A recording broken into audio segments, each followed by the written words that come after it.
दोस्तों भगवान राम ने सभी सिग्नल दे दिए हैं। अगर कोई ना समझे तो वो नीचे आके तो बताने से रहे।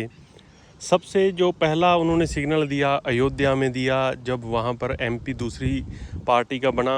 फिर सिग्नल दिया जब युद्ध हुआ, तो जो हमारी एक अपने आप को हम ये कहते थे कि हम विश्व गुरु हैं, उसका सबको पता लगा। फिर तीसरे नंबर पर जब चंदा चोरी हुआ लोगों की, भगवान राम ने ये भी सिग्नल दिया कि कौन क्या है, आपको सच्चाई सबके सामने ला दी। फिर उसके बाद जो किसानों को टेररिस्ट कहते थे, आतंकवादी कहते थे, जब नीट पेपर लीक हुआ, अब जो बच्चों पर अत्याचार हुआ, बुरा हाल हुआ उनका, उनको देखकर वही लोग, वही बच्चे जो कभी टेलीविज़न पे बैठकर, या उनके माँ बाप जो कभी ये कहते थे कि ये खालिस्तानी है, टेररिस्ट हैं, अब वो उन्हें बुला रहे हैं। तो ये सिग्नल जो हैं ये भगवान ने ही दिए हैं।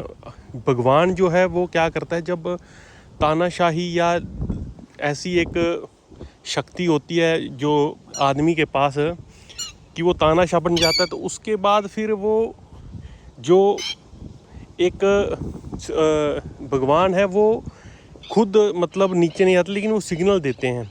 उन सिग्नलों को हमें समझना चाहिए कि जिसको हम क्या मानते थे वो सारी तस्वीरें साफ़ करता है।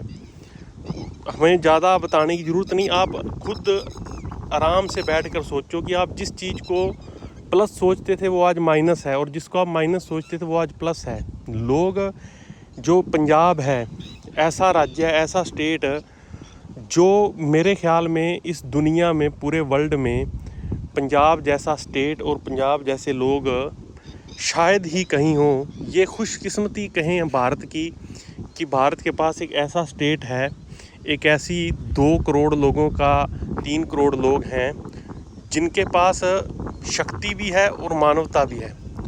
ऐसे लोगों को जहां हमें सलाम करना चाहिए था, वहीं हमने उनकी बिल्कुल भी उनकी इज्जत नहीं की। जब वो हमारे देश के लिए दुश्मन के सामने खड़े होते हैं तो तब हम कहते हैं कि किसान जिंदाबाद, लेकिन जब वो अपने हकों के लिए, यही फ़र्क है। अब जब नीट का पेपर लीक हुआ है तो सबको लगता है कि उनका हक मारा गया और वो खड़े हो गए, वो आए जंतर मंतर पर। ठीक है, उनका पेपर लीक हुआ, उनका हक बनता था, लेकिन जो उस टाइम किसान थे वो भी सेम इसी उसमें थे। वो भी जब उनका हक था, जब वो उनको पता था कि हमारा हक है, वो मार रही है सरकार, तो उन्होंने तब प्रोटेस्ट किया।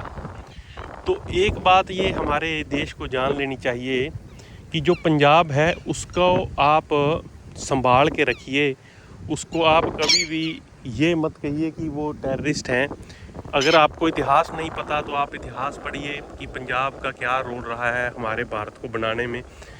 अगर हमारे देश में स्टेट हैं, पंजाब है, यूपी है, कोई स्टेट जिस देश में जिस चीज़ में आगे, हमें उसका सम्मान करना चाहिए और हमें गर्व होना चाहिए कि हम उस देश के, जैसे पंजाब हमारा राज्य है, हमारे देश का राज्य है, तो हमें उस पर गर्व होना चाहिए कि पंजाब हमारा राज्य है। हमारे जो वहाँ के लोग हैं, जो हीरो हैं, लोग जो अभी, लेकिन दोस्तों मैं ये भी कह रहा हूँ कि अब समय धीरे धीरे बदल भी रहा है। लोग जो है, ये नई पीढ़ी है, ये उस रास्ते पे चल चल के जब वो आप उनको डिच करेंगे तो फिर वो पीछे ही हटेगी।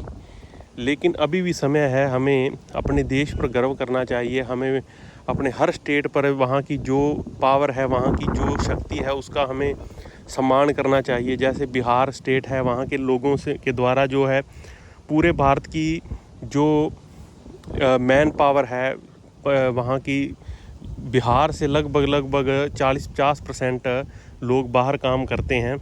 तो वो हमारे देश के एक सर्कल को घुमाते हैं, हमें उनका सम्मान करना चाहिए। जो आपके पास बिजली आ रही है, जो आपके पास थर्मल प्लांट चल रहे हैं, आपके पास कोयले की खदानें हैं, सीमेंट है, आपके पास टेक्सटाइल इंडस्ट्री है, मंडियों का जो उठान है, भरान है, ये सब बिहार की देन है। अगर इसमें दूसरे जो स्टेट हैं उनके लोग काम नहीं कर सकते। तो दोस्तों ये चीज़ें समझने वाली है। जो सिग्नल हैं, ये जो भगवान के, ये समझने वाले हैं। वो सब सिग्नल दे रहा है कि चंदा चोरी में वो, जैसे अब बीजेपी बड़े बड़े गवर्न कर लेती है, वो छुप भी सकता था, लेकिन छुपा नहीं। क्यों नहीं छुपा? इसीलिए कि वो चीज़ सामने आए, लोगों को एक विश्वास जो है लोगों का, वो जो अंधाधुंध विश्वास बना हुआ है वो दूर हो, लोग जानें समझें कि हमें किसको, अगर आपके पास कोई ज़रूरतमंद है तो उसको आप दान नहीं दे रहे तो भगवान भी खुश नहीं होगा। आप उसको दान दीजिए, जो ज़रूरतमंद है वो आपका वहीं पर जाएगा भगवान के पास, क्योंकि आप दान दे रहे हो कि उसको बाद में यूटिलाइज कोई करे, और आपने देख लिया यूटिलाइज कोई कैसे कर रहा है। तो ये चीज़ें अब बिल्कुल क्रिस्टल क्लियर हो गई हैं। अब आपको सोचना है, जानना है कि क्या सही है क्या गलत है। नमस्कार दोस्तों।